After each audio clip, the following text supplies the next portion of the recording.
there's really risk in everything we do and everything we don't do.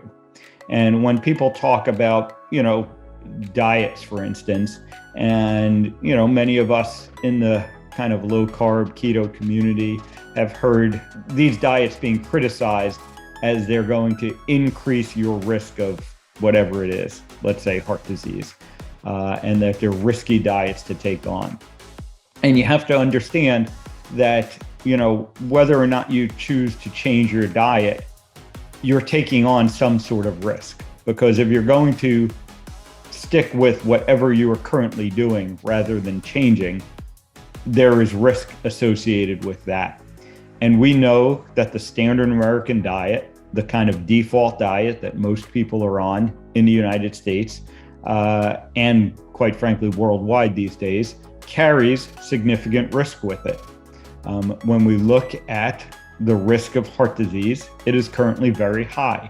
Heart disease is the number one killer in the United States and worldwide, and that it has been the number one killer for many years, going back 20, 30 years at least.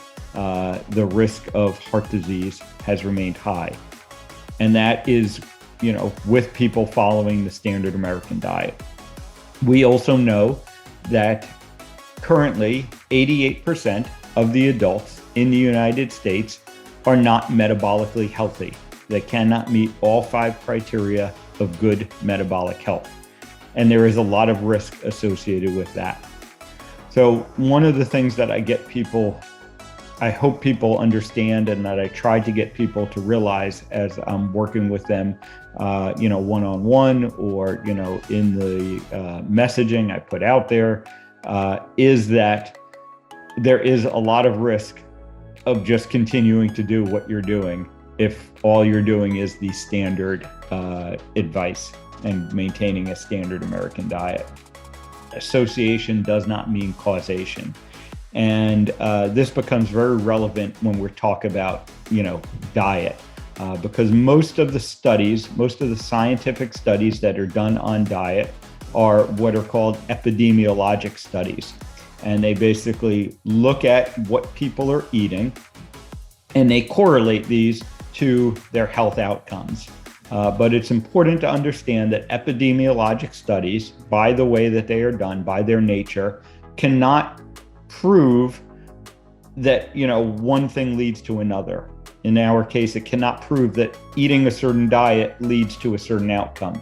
It can only associate those two. And association does not mean causation, because there can be other factors, besides the diet that are causing some of the outcomes. And it just so happens that people who, let's say, eat a certain way also tend to have other certain habits.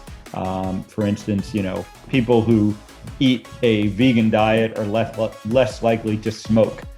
So when we see that, there might be some positive outcomes associated with a vegan diet, through epidemiologic studies, there's no way to say it's the vegan diet that's in particular causing those outcomes. It may be the other things that those people do in their life. So very important to remember that.